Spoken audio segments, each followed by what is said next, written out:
మన తండ్రి అయిన దేవుడు మరలా ఆయన కృపను బట్టి మనందరికీ ఆయన్ను ఆరాధించడానికి, ఆయన సన్నిధిలో ఈ విధంగా కూడుకోవడానికి, ఆయన మహింపరచడానికి, ఆయన వాక్యాన్ని నేర్చుకోవడానికి ఆయన ఇచ్చిన అవకాశాన్ని బట్టి, చూపిన కృపను బట్టి ముందుగా తండ్రి అయిన దేవునికి కృతజ్ఞతాస్తుతులు చెల్లించుకుంటూ ఆరాధనకు చేరవచ్చిన మీ అందరికీ మన ప్రభువైన యేసుక్రీస్తు నామమున వందనాలండి. సహోదరులు మరి పెద్దలు రూబెన్ గారు ఇప్పుడు ప్రార్థన చేస్తూ మాట అన్నారు. ఖాళీ హృదయాలతో వచ్చిన అందరము వాక్యంతో నింపబడాలి అని. అలాగే వాక్యాన్ని నేర్చుకునే వెళ్దాము. ముందుగా మనిషి యొక్క జీవితాన్ని చూస్తే జీవిత చక్రంలో ఆయా దశల్లో చూసినట్లయితే చిన్నపిల్లలు, తర్వాత కౌమార దశ, యవ్వనము, తర్వాత నడి వయసు, ఆ తర్వాత వృద్ధాప్యం. ఇందులో ఏ దశలో ఉన్న వ్యక్తిని తీసుకున్నా సరే వాళ్ళని పిలిచి, అంటే వీళ్ళలో ఎవరిని ఆలోచించినా సరే కోరికలు లేని దశ అంటూ ఎవరిదైనా ఉందండి? కోరికలు లేని దశ అంటూ లేదు. అంటే చిన్నపిల్లాడిని అడిగినా కూడా నీకేం కావాలని అడిగితే నా కోరిక ఇది, నాకు ఇది తినాలని ఉంది అంట. యవనస్తుడిని అడిగితే నాకు బైక్ కావాలంటాడు, సైకిల్ కావాలంటాడు. మధ్య వయస్కుని అడిగితే కారు కావాలనొచ్చు. ఇంకా ఇంకొద్దిగా పెద్ద ఆయన్ని అడిగితే ఇల్లు ఉంటే బాగుండు. అంటే కేవలం ఇవనే కాదు, ఒక ఉదాహరణగా. అంటే ఎవరిని అడిగినా సరే కోరికలు అనేవి లేకుండా అయితే ఉండవు. సరే, ఎవరైనా సరే ఒక మనిషిని, కోరికలు లేని మనిషిని మనం చూడగలమా? చూడలేం. స్త్రీల్లో కానీ పురుషుల్లో కానీ ఎవరిని కూడా మన కోరికలు లేని వారిని చూడలేం. ఈ కోరిక ఎలాంటిదంటే ఆ మనిషిని అయితే ఒక ఉన్నతమైన స్థాయికైనా తీసుకెళ్ళొచ్చు ఆ కోరిక, లేదా అధపాతాలకైనా దిగజార్చొచ్చు. ఉదాహరణకి ఆదాము హవ్వలు. హవ్వకి ఆ కోరిక పుట్టుండకపోతే పాపం చేసే అవకాశం ఉండేదా? లేదు. అంటే సామాన్యంగా ఆలోచిస్తే కోరికలు అనేవి అందరికీ సహజము. ఆ కోరికలు బానిసలై పాపం చేసే వాళ్ళు ఉంటారు. ఆ కోరికల్ని అణుచుకొని దేవుని సన్నిధిలో ప్రవర్తించే వాళ్ళు కూడా. సరే, మనుషులు ఇలా ఉన్నారు అంటే కోరికలు లేని మనుషులు అంటూ ఎవరు లేరు. మరి అలాంటి మనిషిని నిర్మించిన దేవుడికి ఏమైనా కోరికలు ఉంటాయా? దేవుడికి ఏమైనా కోరికలు ఉంటాయా? అంటే మనిషి కంటే శరీరం ఉంది, ఒక సుమారుగా ఒక 70-80 ఏళ్ళ ఆయుష్ ఉంది, తీర్చుకోవడానికి అవకాశం ఉంది కాబట్టి తీర్చుకుంటాడు. మరి దేవుడికి శరీరం లేదు, ఆయన సమస్తం ఆయన చేతిలో ఉంది, కానీ ఆయనకు శరీరం లేదు. మరి ఆయన కోరికలు ఎలా తీర్చుకుంటాడు? దేవుడికి కూడా కోరిక ఉంది, దేవుడు కూడా కోరుతున్నాడు. దేవుడు ఏం కోరుతున్నాడో ఈరోజు మనం తెలుసుకుందాం. దేవుడికి కోరిక ఉంది. ఆ కోరిక మనం ఒకసారి ఆఖరిలో కూడా ఒకసారి ఆలోచిద్దాం. దేవుడికి కోరిక ఉందన్న విషయం ఇశ్రాయేలుకి తెలుసు.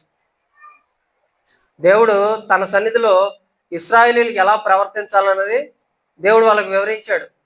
నేను మీ మధ్యలో నివసించడానికి ఒక సాక్ష్యపు గుడారాన్ని ఏర్పాటు చేయండి, అలాగే నాకు అర్పించడానికి బళ్ళు, దాన బళ్ళు, నైవేద్యాలు, అర్పణలు వీటన్నిటిని సిద్ధపరచండి అని దేవుడు వాటి గురించి ఒక విధానాన్ని వాళ్ళకి ఇవ్వడం జరిగింది. అయితే ఇశ్రాయేలీలు కేవలం దేవుడు చెప్పిన ఆజ్ఞను తీసుకొని దేవుడు మా నుంచి వీటినే కోరుతున్నాడు, వీటినే ఆశిస్తున్నాడు అని చెప్పి కొన్ని విషయాల్ని వాళ్ళు దృష్టిలో పెట్టుకున్నారు. ఏంటంటే మొదటిది దహన బలు, రెండవది పొట్టేళ్ల క్రొవ్వు, మూడవది విస్తారమైన తైలం, ఇక నాలుగవది జ్యేష్ఠపుత్రుడిని ప్రతిష్ఠించడం.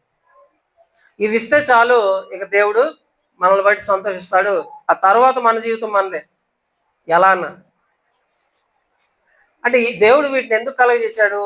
దేవుడు అసలు వారి నుంచి ఎందుకు కోరుకున్నాడు అంటే, ఒకవేళ అంటే పాపం చేయకుండా వాళ్ళు ప్రవర్తించాలి అన్న ఉద్దేశంతో దేవుడు వాళ్ళ దగ్గర జీవించాలంటే, దేవుడు వాళ్ళతో పాటు ఉండాలంటే వాళ్ళు పవిత్రంగా జీవించాలి దేవుని సన్నిధిలో అన్న ఉద్దేశంతో వాటిని దేవుడు అడగడం జరిగింది. కానీ వాళ్ళు దాన్ని అపార్థం చేసుకొని కేవలం ఇస్తే సరిపోద్ది అని భావించారు.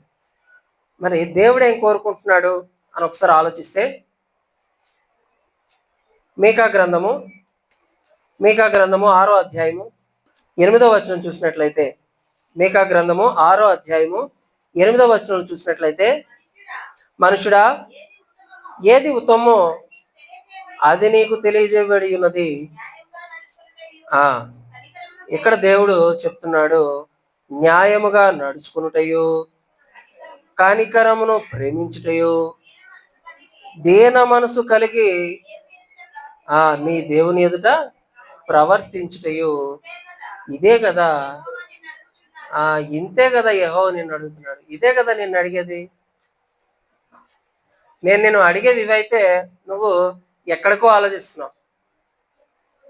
దేవుడు ఏమడుగుతున్నాడంట?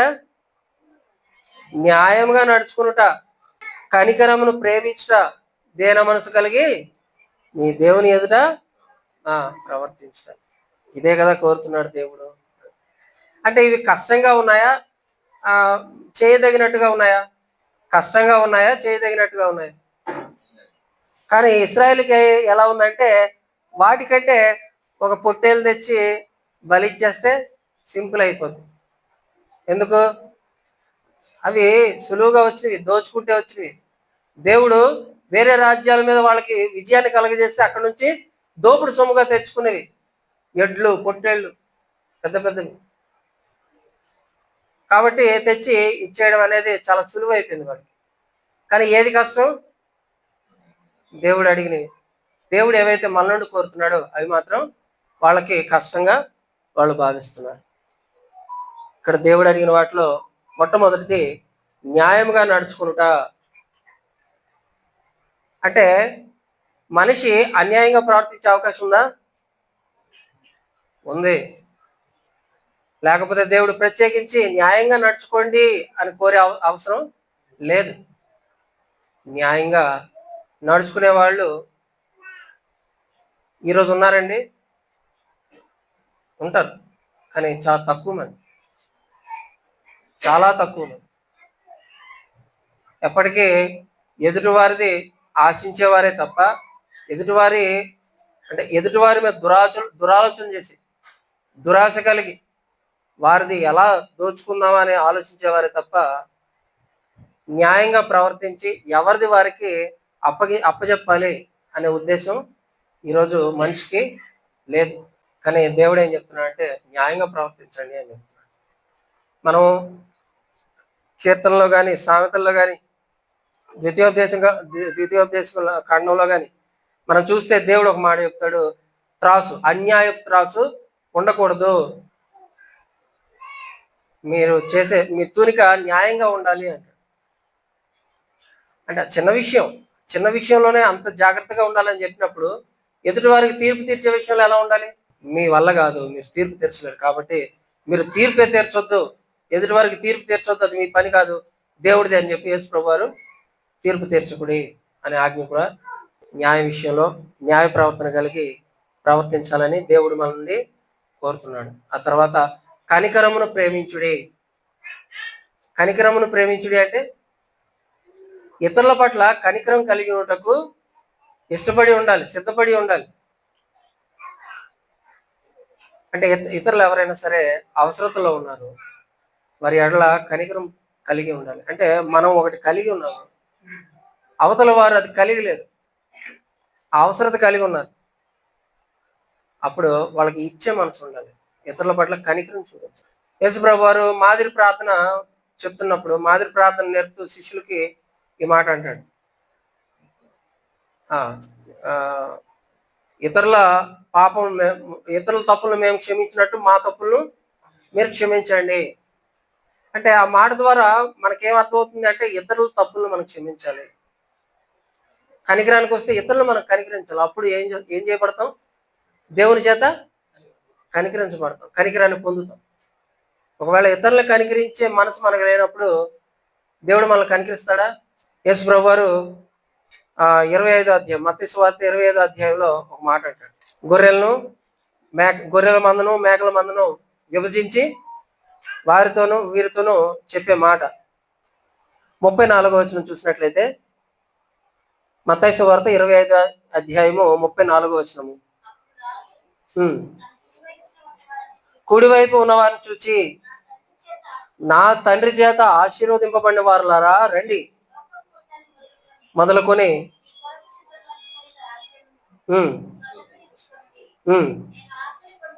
నేను ఆకలి కొంటిని మీరు నాకు భోజనం పెట్టితిరి, దప్పి కొంటిని దాహం ఇచ్చితిరి, పరదేశినై ఉంటిని చేర్చుకుంటిరి, దిగంబరినై ఉంటిని బట్టలు ఇచ్చితిరి, రోగినై ఉంటిని చూడవచ్చితిరి, చెరసాలలో ఉంటిని నా యొద్దకు వచ్చితిరి అని చెప్తున్నాడు. అలాగే 41వ వచనంలో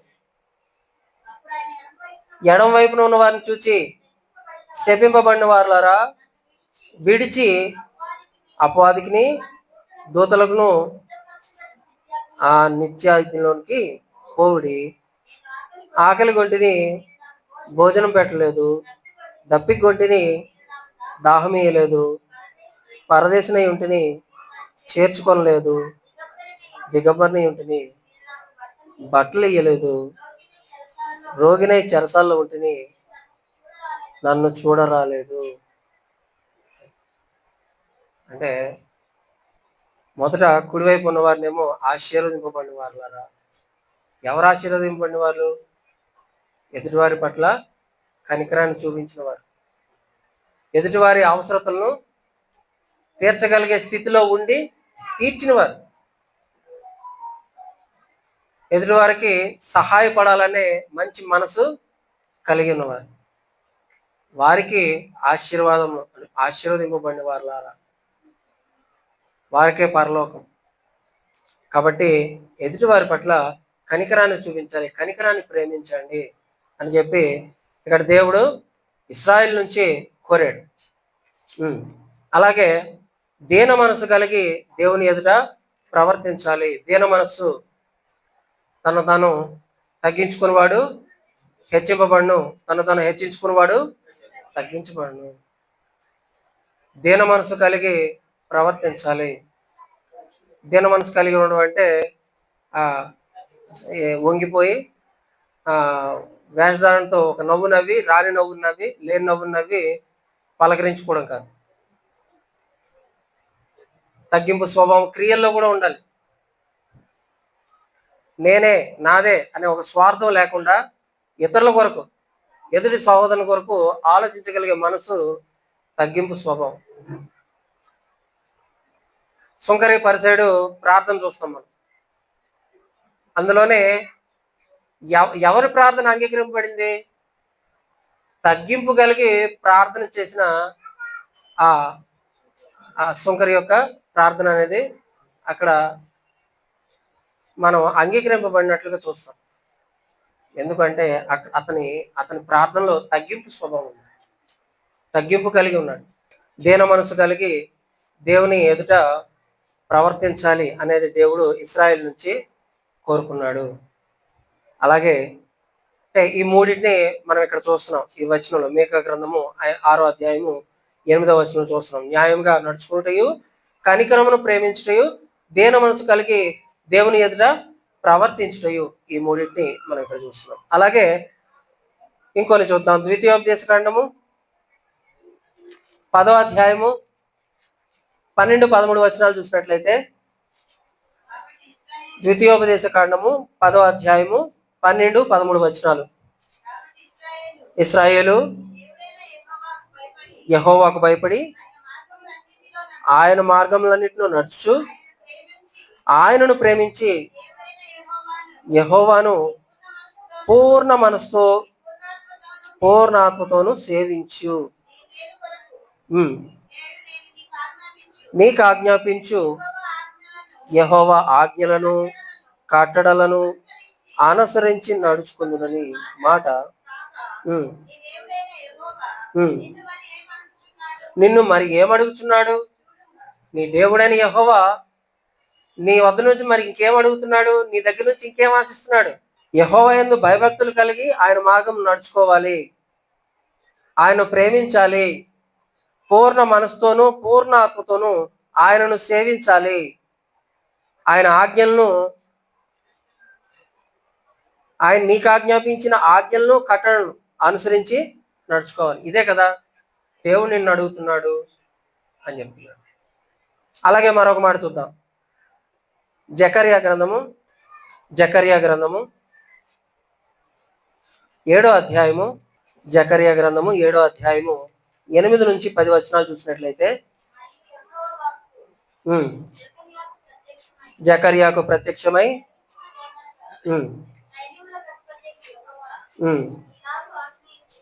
ఇలాగూ ఆజ్ఞ ఇచ్చి ఉన్నాడు, సత్యమును అనుసరించి తీర్పు తీర్చుడి,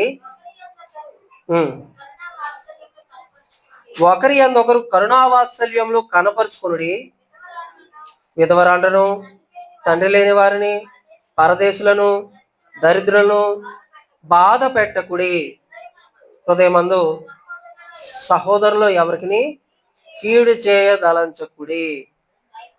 చాలండి. అంటే ఇక్కడ దేవుడు ఆజ్ఞాపిస్తున్నాడు, ఇశ్రాయేలుకి ఆజ్ఞాపిస్తున్నాడు. ఏం చేయాలంట? సత్యమును అనుసరించి తీర్పు తీర్చుడి. తీర్పు తీర్చొద్దు. మరి ఎవరు తీర్పు తీర్చాలి అంటే అక్కడ న్యాయాధిపతులు నియమించారు. న్యాయాధిపతుల పని ఏంటి అంటే వ్యాజ్యాలు వచ్చేటప్పుడు తీర్పు తీర్చడం. ఎవరిది న్యాయము, ఎవరిది అన్యాయం. అప్పట్లో కోర్టులు లేవు. అక్కడ న్యాయాధిపతుల్ని మోషే ద్వారా దేవుడు నియమించడం జరిగింది. వాళ్ళ పని ఏంటి? తీర్పు తీర్చడం. దేన్ని అనుసరించి? సత్యమును అనుసరించి. ఈరోజు సత్యాన్ని అనుసరించి తీర్పులు జరుగుతున్నాయండి? లేదు. అంటే ఎక్కువ మటుకు లేదని చెప్పుకోవాలి. ఎక్కువ మటుకు లేదని చెప్పుకోవాలి. ఎందుకంటే అబద్ధపు సాక్షులు, ఆ కాలంలో యేసు ప్రభు వారి కాలంలోనే అబద్ధపు సాక్షులు వచ్చారు. డబ్బులు తీసుకొని సాక్ష్యాలు చెప్పేవారు. ఇశ్రాయేల్లో ఒక పద్ధతి ఉంది. ఏంటంటే ఇద్దరు ముగ్గురు మాట చొప్పున ఆ సాక్ష్యం అనేది బలపరచబడుతుంది. దాన్ని బట్టి తీర్పు తెచ్చబడుతుంది. యేసు ప్రభు వారిని కూడా అలాంటి అబద్ధపు సాక్షులు నిలబెట్టి ఆయనకు అన్యాయపు తీర్పు తీర్చడం జరిగింది, శిక్షణ విధించారు. ఈరోజు కూడా అదే జరుగుతుంది. అబద్ధపు సాక్షులు వస్తారు. దేన్ని బట్టి అంటే డబ్బు ఇచ్చి కొనుక్కుంటారు. ఇలా సాక్ష్యాలను తారుమారు చేసి అనేకమైన అన్యాయపు తీర్పులు అనేవి ఈరోజు జరుగుతూ ఉన్నాయి. ఆ రోజుల్లో కూడా ఉన్నాయి. అందుకే దేవుడు చెప్తున్నాడు, సత్యమును అనుసరించి తీర్పు తీర్చుడి అని చెప్తున్నాడు. రెండోది, ఒకరి యందొకరు కరుణావాత్సల్యతలు కనపరుచుకునుడి. కరుణావాత్సల్యత కలిగి ఉండండి. ఇశ్రాయేలుతో చెప్తున్నాడు, నీ తోటి సహోదరుడి పట్ల కరుణ వాత్సల్యత కలిగి ఉండండి. ఇతరుల్ని కరుణించడం అనేది చాలా ప్రాముఖ్యం. అందులో ఏముందంటే దేవుని ప్రేమ ఉంది. వాత్సల్యత అంటే ప్రేమ. అతడు ఎవరు అంటే అతడు నా సహోదరుడు అనే ఒక భావం. ఇక్కడ వందనాలు చెప్పుకొని బయట కనిపించినా కూడా మొహం తిప్పుకోవడం వాత్సల్యతకి అది నిదర్శనమా? కాదు. బయట కూడా ఇక్కడ ఎలాగా ప్రేమగా పలకరించగలుగుతాము అంటే ఇక్కడ ఒకవేళ పలకరిస్తున్నావా? సహోదరులు పలకరించగలుగుతున్నావా? వందనాలు చెప్పగలుగుతున్నావా? మొహాలు తిప్పుకొని ముగింపు ప్రార్థన ఆమె అనగానే టక్కుమని పరిగెడుతున్నావు అంటే కొద్ది సమయం. దేవుడికి ఎలా సమయాన్ని వెచ్చిస్తున్నామో సంఘంలో కూడా సమయాన్ని వెచ్చించాలి. కొద్దిసేపు మాట్లాడుకోవాలి, ఆ తర్వాత పరిగెట్టవచ్చు. అంటే ఎంత సమయాన్ని సహవాసం కొరకు మనం కేటాయిస్తున్నాం ఒకసారి ఆలోచించుకుందాం. కేవలము మనం ప్రారంభ ప్రార్థన నుంచి ముగింపు ప్రార్థన వరకు కూడా ఉండట్లేదు. ఒకవేళ ఉన్నా కూడా ముగింపు ప్రార్థనలో ఆమె అనగానే ఒక ఇద్దరు ముగ్గురికి వందనాలు చెప్పుకొని పరిగెత్తడం. ఒకసారి ఆలోచిద్దాం. నాకు ఇక్కడ ఉన్న ఎంతమంది తెలుసు? ఇప్పుడు నన్ను నేను ప్రశ్నించుకుంటే నాకే తెలియదు. ఎందుకని? నేను ఎప్పుడు వాళ్ళ దగ్గరికి వెళ్ళి మాట్లాడడం. లోపం ఎక్కడుంది? నాలోనే ఉంది. నేను ఒకళ్ళు పరిచయం చేసుకుని మాట్లాడితే మాట్లాడేవాళ్ళు. ఇంకొద్దిగా ఇంకొద్దిగా సహవాసం కలిగి ఉంటే అప్పుడు వాళ్ళ బాధను కూడా వాళ్ళు మనతో షేర్ చేసుకుంటారు. అది సహవాసం అంటే. అంటే ఎదుటివారు మనల్ని నమ్మేటట్టుగా ఉండాలి. నమ్మితేనే వాళ్ళ బాధలు చెప్పుకుంటారు తప్ప అనవసరంగా కనబడగానే వెంటనే నా బాధలు ఎవరు వంపారు. కాబట్టి సహవాసం కలిగి ఉండాలి. సహోదర సహవాసం అనేది చాలా ప్రాముఖ్యమైనది. సంఘంలో సహవాసము, ఆ ఐక్యత కొరకు యేసుప్రభు వారు ప్రార్థన చేసేవాడు. ఆ ఐక్యత కొరకే ఆయన తన ప్రాణాన్ని పెట్టాడు. అలాంటి సహవాసాన్ని మనం కలిగి ఉండకపోతే మనము ఆత్మీయంగా విఫలమైనట్టే, మనలో ఆత్మీయత లేనట్టే, మనం ఇంకా ఎదగనట్టే. కాబట్టి ఆ విషయంలో మనం జాగ్రత్త కలిగి ఉందాము. ఇక్కడ అంటున్నాడు, ఒకరి యందు ఒకరు కరుణావాత్సల్యత కనపరుచుకొనుడి అంటున్నాడు. మరో మాట చెప్తున్నాడు, బాధ పెట్టకుడి, బాధ పెట్టొద్దు అని చెప్తున్నాడు. ఎవరిని బాధ పెట్టొద్దు అంటున్నాడు? విధవరాండ్రను, ఇంకా తండ్రి లేని వారిని, పరదేశులను, దరిద్రులను బాధ పెట్టొద్దు అంటాడు. విధవరాండ్రు అంటే భర్త చనిపోయిన స్త్రీ. ఏ స్త్రీ అయితే తన అప్పటిదాకా గారాభంగా తల్లిదండ్రుల ఒళ్ళో పెరిగి ఒక ఇంటికి ఇవ్వబడిందో, ఎవరిని నమ్మైతే వాళ్ళు ఆ స్త్రీని ఆ ఇంటికి పంపించారో, ఏ వ్యక్తి అయితే ఆ కుటుంబానికి శిరసై ఉన్నాడో, ఏ వ్యక్తి అయితే ఆ కుటుంబానికి యజమాని అయి ఉన్నాడో, ఆ యజమాని ఒకవేళ అర్ధాంతరంగా చనిపోతే ఆ స్త్రీ పరిస్థితి ఏంటంటే దిక్కుతోచని స్థితి. జీవితానికి ఒక గమ్యం అంటూ తెలియదు, ఆధారం అంటూ తెలియదు, ఒక నిర్దేశిత మార్గం అంటూ తెలియదు. ఇప్పుడు నా పరిస్థితి ఏంటి, నా పిల్లల పరిస్థితి ఏంటి అని ఒక దయనీయమైన స్థితికి ఆమె చేరుకుంటుంది. అలాంటి వారిని బాధ పెట్టవద్దు అని దేవుడు ఆజ్ఞాపిస్తున్నాడు. కొన్నిసార్లు మనం మన స్వలాభం కోసం ఏదైనా వస్తువు బజార్లో దొరుకుతుంది, అదే వస్తువు ఆ విధవరాలు తన కుటుంబాన్ని పోషించుకోవడం కోసం, గడపడం కోసం, నడపడం కోసం తన దగ్గర ఉన్న వస్తువుని తక్కువకి అమ్ముకుంది అనుకోండి. దొరికిందిరా మార్కెట్ కంటే తక్కువ ధరకని తీసుకోవచ్చండి? తీసుకోకూడదు.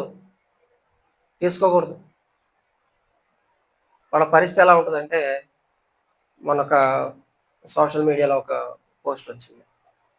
ఒక తల్లి పిల్లల్ని పోషించుకోలేక తన జుట్టు అమ్ముకొని, సవరం కోసం అమ్ముకుంటారు కదా, అలా జుట్టు అమ్ముకొని గుండు చేసుకొని ఆ వచ్చిన డబ్బులతో పిల్లలకి తిండి బద్ధకంతో పని చేయకుండా కూర్చునే తండ్రిని చూస్తాం, కానీ ఆకలితో ఉన్న పిల్లలను చూసి కనీసం తను తినడానికి సమయం కూడా వెచ్చించుకునే తల్లులు ఎంతోమంది ఉంటారు. అలాంటి స్త్రీల్ని, విధవరాండ్రను బాధ పెట్టవద్దు అంటారు.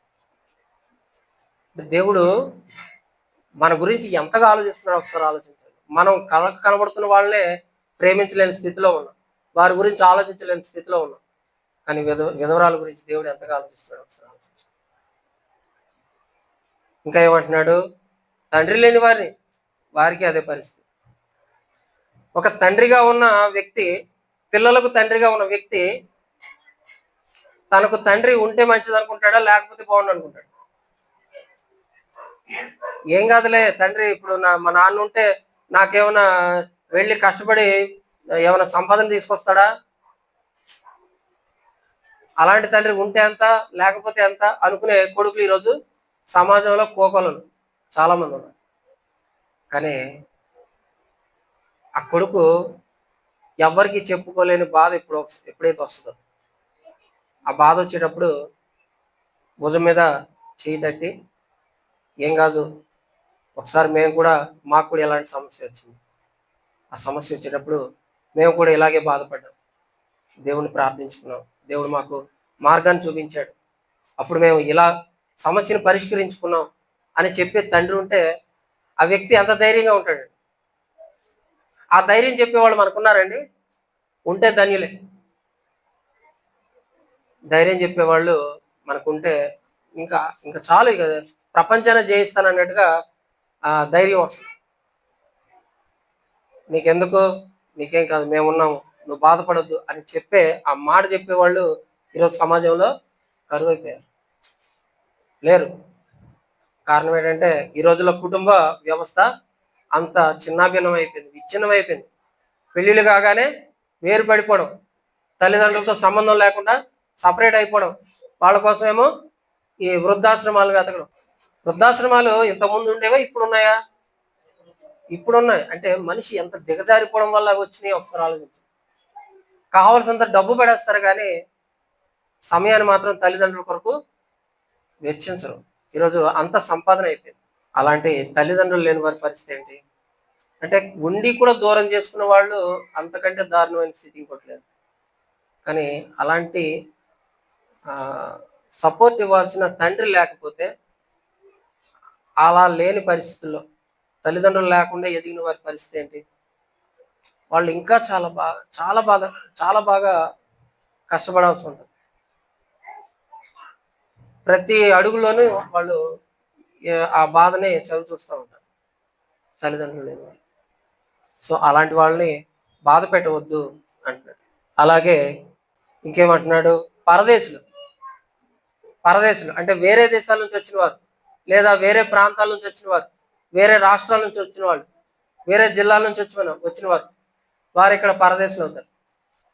అంటే వారిది కాని ప్రాంతానికి వచ్చిన వారు, వాళ్ళని కూడా బాధ పెట్టవద్దు అంటున్నాడు. ఎందుకని? ఒక నానుడు ఉంది ఏంటంటే, ఉన్న ఊరిని కన్న తల్లిని విడిచిపెట్టొద్దు అంటారు. ఎందుకని? తను పుట్టి పెరిగిన ప్రాంతం అది. తను పుట్టిన కన్న తల్లి రెండింటిని ఒకటిగా చూసాడు. రెండింటిని ఒకదాంతో ఒకటి పోల్చాడు, కన్న తల్లితో పోల్చాడు ఉన్న ఊరిని. ఎందుకంటే టక్కుమని ఏ సమస్య, ఏ అవసరం వచ్చినా సరే టక్కుమని తెలిసిన ఊరు, ఎక్కడికైనా వెళ్ళి తొందరగా వెళ్ళి రావచ్చు, పని పూర్తి చేసుకొని రావచ్చు. అప్పు కావాలన్నా కూడా ఉన్న ఊర్లో పుడుతుంది కానీ కాని ఊర్లో పుడుతుందా? ఎక్కడికైనా వెళ్తే నువ్వు పలానా ఆయన అబ్బాయి కదా పలకరిస్తారు. ఏది ఉన్న ఊర్లో అయితే. అదే వేరే ఊర్లో అయితే పక్కింటి వాళ్ళు కూడా డౌటే, నువ్వెవరు అని అడుగుతారు. అంటే అంటే దాన్ని ఏమంటారు, ఐడెంటిటీ మనకంటే ఒక గుర్తింపు అనేది వేరే ఊర్లో ఉండదు. మన సొంత ఊరు అయితే ఊరి చివరికి కనబడినా కూడా పలకరించేవాళ్ళు. కానీ పరదేశులు అంటే అలాంటి ఉన్న ఊరిని విడిచిపెట్టి వేరే ప్రాంతానికి వచ్చినవారు. ఎందుకు వస్తారు? జీవనోపాధి నిమిత్తము, చదువుకోవడం నిమిత్తము, అలాగే వేరే పరిస్థితులు బట్టి. ఇప్పుడు ఎక్కువ ట్రాన్స్ఫర్లు అవుతూ ఉంటాయి గవర్నమెంట్ డ్యూటీలు చేసుకునేవారు. అలాంటి పరిస్థితులు బట్టి వస్తారు. వాళ్ళకి ధైర్యం అంటే అక్కడ ఉన్న వాళ్ళకంటే కూడా ఎక్కువ ఉంటుందా, తక్కువ ఉంటుందా? తక్కువ ఉంటుంది. ఎందుకంటే అది మనది కాని ఊరు. ఏ సమస్య వచ్చినా కూడా దిక్కుతోచని స్థితి. అదే మన వాళ్ళంటే మన బంధువులు ఉంటారు, వెంటనే పలానా సమస్య వచ్చిందని కానీ సరే మన వాళ్ళు తీసుకొస్తా అంటారు పరిష్కారానికి. అదే బయట ఊర్లో అయితే పలకరించే వాళ్ళు కూడా ఉండరు. అలాంటి పరదేశంని, అలాంటి ప్రాంతాన్ని విడిచిపెట్టి వచ్చిన పరదేశంని బాధ పెట్టవద్దు అంటాడు. ఈరోజు విదేశీయులు వస్తుంటారు పర్యటన కోసం. వస్తున్న వాళ్ళని గౌరవించే వాళ్ళు ఎక్కువ ఉన్నారా, లేకపోతే ఎగతాళి చేసి వారితో ఆడుకునే వాళ్ళు ఎక్కువ ఉన్నారండి? ఎగతాళి చేసే వాళ్ళే ఎక్కువ ఉన్నారు, ఆట పట్టించే వాళ్ళు ఎక్కువ ఉన్నారు, బాధ పెట్టే వాళ్ళు ఎక్కువ ఉన్నారు. అక్కడికి ఒక ఆమె తన భర్తతో కలిసి ఒక బైక్ మీద ప్రపంచం అంతా తిరుగుతుందంట. ఎన్నో దేశాలు తిరిగింది, 18 దేశాలు ఏమో తిరిగింది, ఇండియాకి వచ్చింది. రేప్ చేసి పడేశారు. అంటే భారతదేశం అంటే ఎంత గౌరవం పెరిగి ఉంటుందో వాళ్ళకి కదా. అంటే మనకి బయటకు వచ్చిన విషయాలు ఇవి. విదేశీయుల పట్ల చాలా అసభ్యంగా ప్రవర్తిస్తారు. ఎందుకంటే వాళ్ళకి ఇక్కడ ఎవరు లేరు వాళ్ళ గురించి అడిగేవాళ్ళు. కానీ ఒక్క ఆయన ఉన్నాడు, ఇదిగో ఈ మాట చెప్పి రాయించిన ఆయన దేవుడు. ఎవరి నుండైనా తప్పించుకోవచ్చు. బహుశా ఆ రాజకీయ పార్టీ వాళ్ళకి సపోర్ట్ ఉండొచ్చేమో, కానీ దేవుడి దగ్గర నుంచి మాత్రం వాళ్ళు తప్పించుకోలేరు. కాబట్టి పరదేశుల పట్ల కాస్త జాగ్రత్త కలిగి ప్రవర్తించాలి. అలాగే దరిద్రులను కూడా బాధ పెట్టవద్దు అంటున్నాడు. దరిద్రుల్ని బాధ పెట్టవద్దు. దరిద్రుడు అంటే ఎవరు? తక్కువ కూడా, కనీస అవసరాలు కూడా తీర్చుకోలేని స్థితిలో ఉన్నవాడు దరిద్రుడు. సరిగ్గా తినడానికి తిండి ఉండదు, కట్టుకోవడానికి బట్ట ఉండదు, ఉండడానికి ఇల్లు ఉండదు, కనీస అవసరాలు కూడా తీర్చుకునే స్థితిలో ఉన్నవాడు. వారిని కూడా బాధ పెట్టవద్దు. మొదటి ఇవ్వడం విషయం తర్వాత మొదటి వారిని బాధ పెట్టవద్దు. ఇప్పుడు ఈ మాట వింటే మనకి ఎలా అనిపిస్తుంది? ఏదో రికమెండేషన్లా లేదా? రికమెండేషన్లా లేదా? విఐపి ఫలానా వాళ్ళు వస్తున్నారు కాబట్టి వాళ్ళ విషయంలో జాగ్రత్తగా ఉండు. విఐపీస్ ఎవరా? విఐపీస్ ఇక్కడ విధవరాలు, తల్లిదండ్రులు లేనివారు, పరదేశులు, దరిద్రులు. వీళ్ళు మనకు విఐపీ. దేవుడు ఇది ఇక్కడ ఇచ్చిన ఆజ్ఞ. అలాగే మరొక మాట చెప్తున్నాడు, 4వ మాట, మీ హృదయమందు సహోదరులను ఎవరికి కీడు చేయ దలచకు. కనీసం హృదయంలో కూడా ఆ ఉద్దేశం రానివద్దు, కనీసం ఆ ఆలోచన కూడా రానివద్దు అంటున్నాడు. ఆ తలంపు కూడా రానివద్దు. సహోదరుడి పట్ల కీడు చేయాలనే ఉద్దేశం మనకి ఉండకూడదు. ఎందుకంటే దేవుడు ఆజ్ఞగా ఇచ్చాడు, ఇక్కడ ఆజ్ఞగా ఇచ్చాడు.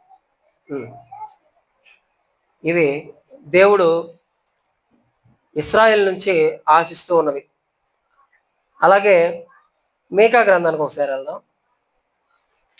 మరో మాట చెప్తున్నాడు దేవుడు. మీకా గ్రంథము 7వ అధ్యాయము 18, 19 వచనాలు. మీకా గ్రంథము 7వ అధ్యాయము 18, 19 వచనాలు.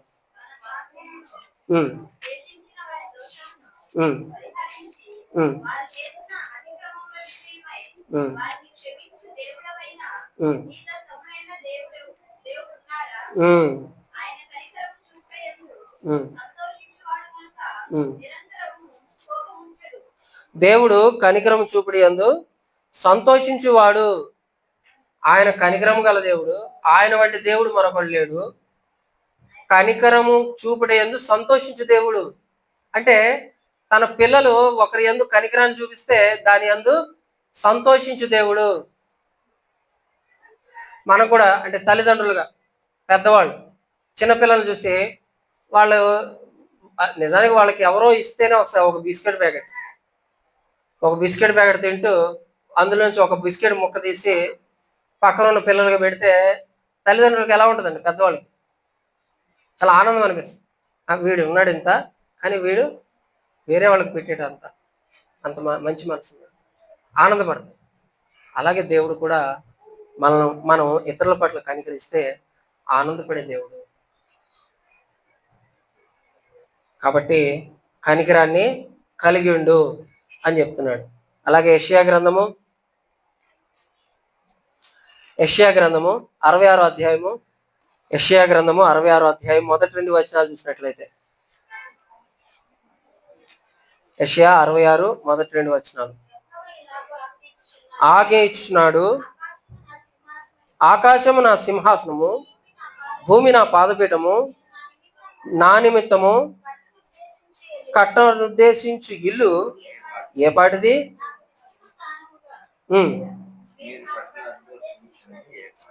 మీరు కట్టనుద్దేశించినది ఏ పాటిది? అవన్నీ నా హస్తకృతములు, నా వలన కలిగినవి.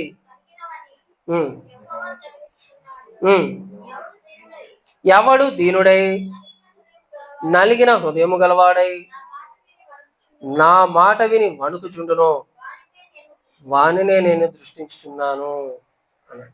ఎవరిని దృష్టిస్తాడు దేవుడు? పెద్ద పెద్ద మందిరాలు కట్టిన వాడి మీద దృష్టిస్తాడు కదండి. ఒకేసారి 40,000 మంది సిట్టింగ్ వేసే చర్చ్, అలాంటి చర్చ్ కడితే దేవుడు వారి యందు ఉద్దేశిస్తాడు. అంతేనా? నువ్వు కట్టే మందిరం నాకే పాటిది? అది నేను తయారు చేసింది, నా హస్తకృతం, నేను చేతితో చేసిందే.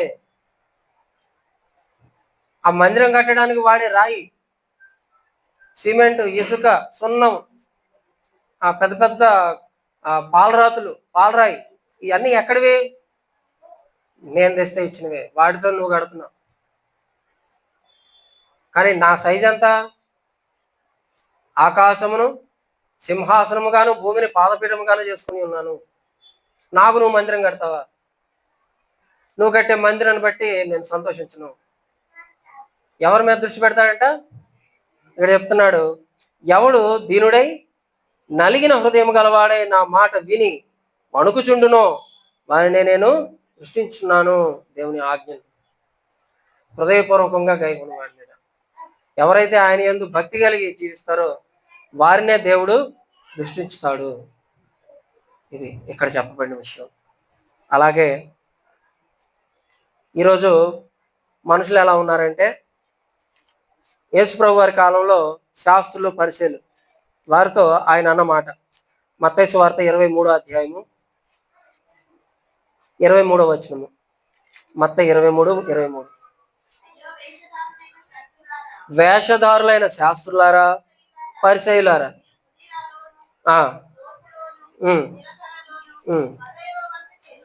పదివ వంతు చెల్లించి ధర్మశాస్త్రంలో ప్రధానమైన విషయములను అనగా న్యాయమును, కనికరమును, విశ్వాసమును విడిచిపెట్టితిరి. వాటిని మానక వీటిని చేయవలసి ఉన్నది.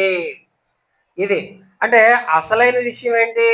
దాన్ని పక్కన పెట్టి అనవసరమైన వాటిని చేస్తున్నారు అని యేసుప్రభు వారు ధర్మశాస్త్రంలో వాటిని అనుసరిస్తున్న శాస్త్రులను పరిశీలన తిడుతూ ఉన్నారు.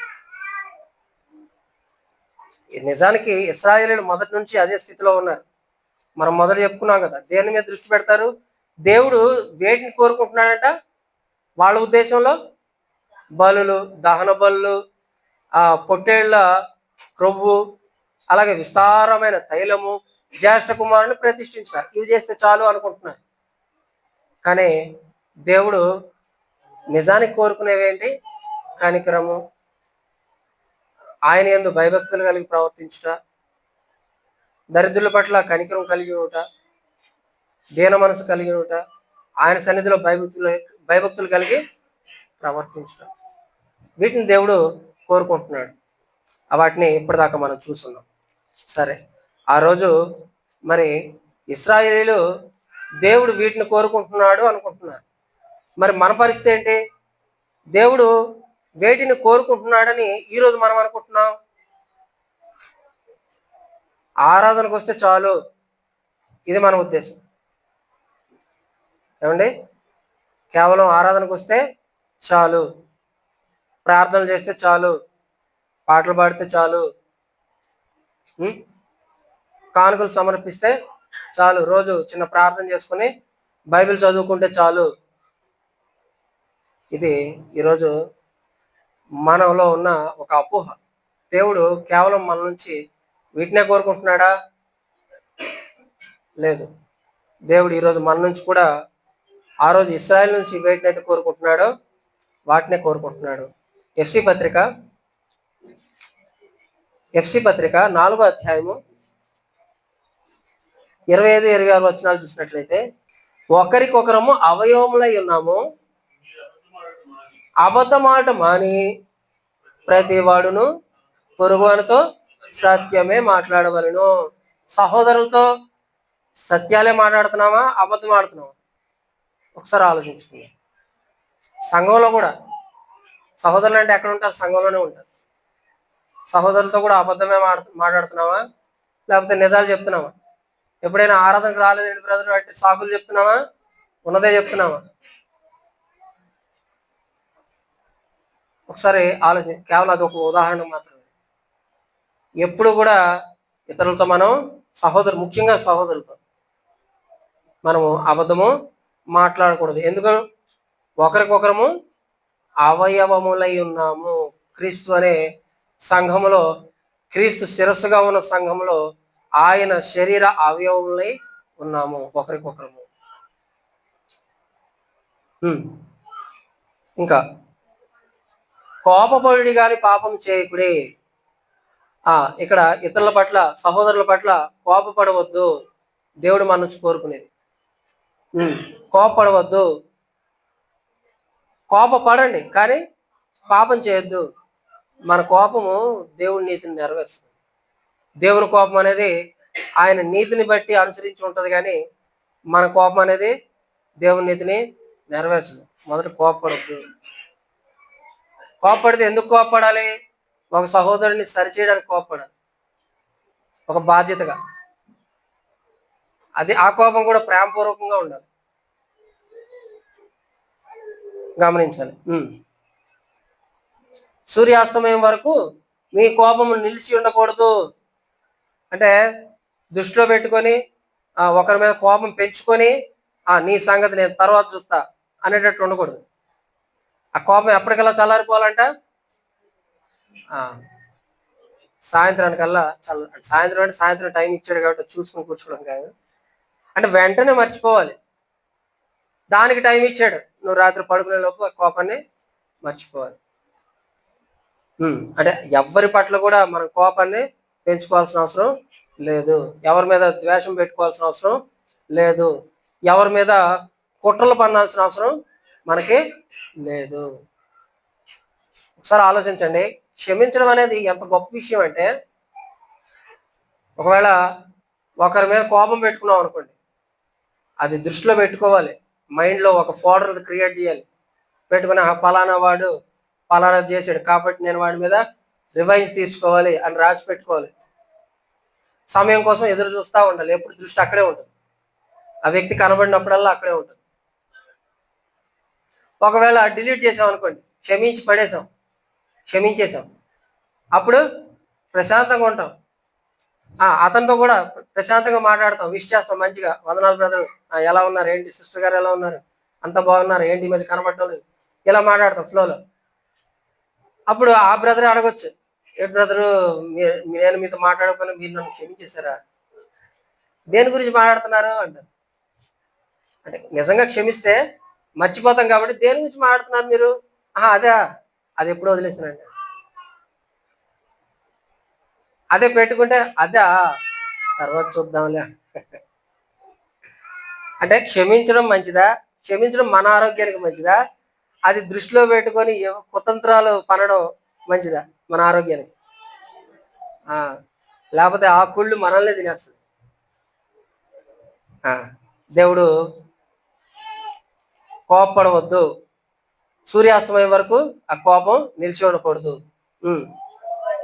అపవాదికి చోటియకుడి దొంగిలివాడు ఇక మీదట దొంగిలక అక్కర గలవానికి పంచిపెట్టుటకు వీలు కలుగు నిమిత్తము తన చేతులతో మంచి పని చేయొచ్చు కష్టపడవలెను.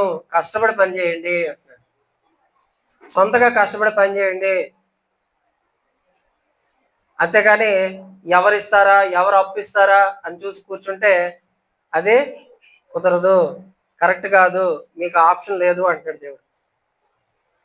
కష్టపడి పని చేయమంటున్నాడు. ఈరోజు మనకి మన నాయకులు ఎలా తయారయ్యారంటే పథకాల పేరుతో ఆశ చూపిస్తారు. అది ఎప్పుడు పడతాయా అని వాటి గురించి అప్పులు చేసుకుని రెడీగా పెడతాం. అది పథకం పడగానే డబ్బులు ఇచ్చేస్తామంటాం. ఈరోజు లేరండి అలాంటి వాళ్ళు. ఇలా ఇలా బటన్ నొక్కగానే, ఇప్పుడు బటన్ నొక్కడం లేవనుకుంటా, డబ్బులు పడగానే ఇచ్చేస్తామంట. అంటే ఒకవేళ కష్టపడే స్వభావం ఉంటే వాటి మీద దృష్టి పెడతామా? సరే వస్తే తీసుకోవచ్చు, సమస్య లేదు, కానీ దాని మీద దృష్టి పెడితే అది తప్పు అవుతుందా ఒప్పు అవుతుందా? తప్పే. కాబట్టి దాని మీద దృష్టి పెట్టకూడదు.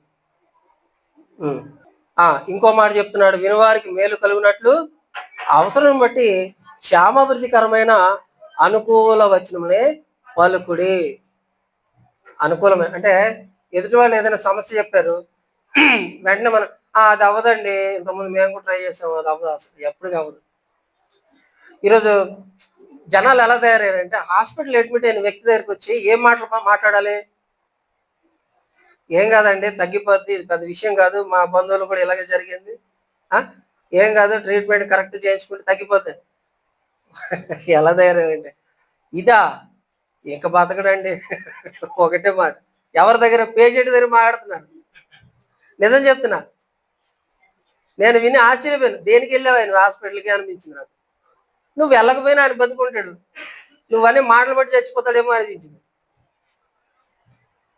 మనం మాట్లాడే మాట ఎదుటి వారికి ఆ గాయానికి మందు రాసినట్టు ఉండాలి. అంతేగాని ఇంకా అధైర్యపరుస్తూ ఇదా ఇక అయిపోయింది, ఇంకొకసారి నిన్ను తీసుకెళ్ళకూడదయ్యా అంటాడు మనం తీసుకెళ్ళి ఆయన. కాబట్టి అనుకూల వచనాలే పలకండి కానీ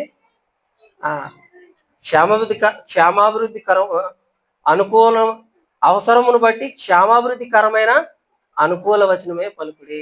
అది మనం పలకాల్సి, మనం అనుసరించాల్సింది మాటలు. పాజిటివ్గా మాట్లాడటం వల్ల అది జరగని పని అయినా సరే జరుగుతుంది అనే ఆశ వస్తుంది. అంతేగాని ప్రయత్నించకుండా ఇప్పుడు మనం మాట్లాడే ఈ నెగిటివ్ మాటల వల్ల ఏంటంటే ప్రయత్నించే వాళ్ళు కూడా ఆపేస్తారు. ఇంకెందుకు బ్రదర్ చెప్తున్నాడు అవ్వదని, అవ్వదేమోలే అని ఆపేస్తారు. ఒకవేళ ప్రయత్నిస్తే అది అంటే సక్సెస్ అయ్యేదేమో. మనం మాట్లాడటం వల్ల కనీసం అతను చేయాల్సిన ప్రయత్నం కూడా చేయకుండా మానేశారు. దానికి కారణం ఎవరయ్యారు? మనమే. అలాంటి మాటలు పలకొద్దు అంటున్నాడు. ఇవి న్యాయంగా ప్రవర్తించే వ్యక్తి యొక్క తీరు. అలాగే కనికరం గురించి ఒక మాట చదువుకొని ముగించుకుందాం. లూకాసు వార్త 6వ అధ్యాయము 35-36 వచనాలు చూసినట్లయితే,